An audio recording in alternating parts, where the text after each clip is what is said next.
చేయడం జరుగుతుంది. అదేవిధంగా మనకి ఎక్విప్మెంట్ ఏదైతే బాల్స్ క్రీడాంశాలకు అనుగుణంగా క్రీడా సామాగ్రిని పంపిణీ చేయడం జరుగుతుంది. అగ్రత మహారాజులు చేతుల మీదుగా ఇప్పుడు అదేవిధంగా పుస్తకాల పంపిణీ కూడా చేయడం జరుగుతూ ఉన్నది.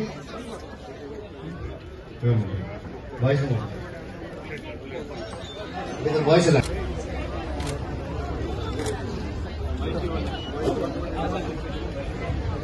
పాలసీ మా గైడ్లైన్స్ ప్రకారంగా మన ఇప్పుడే గోల్ సాధించిన ధనుష్ కి ₹1,20,00,000 ప్రభుత్వం తరఫు నుంచి ఇచ్చేటువంటి ఒక ఆనవాయితీ మేము స్టార్ట్ చేశాం కాబట్టి వాళ్ళకి మనం గిఫ్ట్ గా ఇస్తా ఉన్నాం.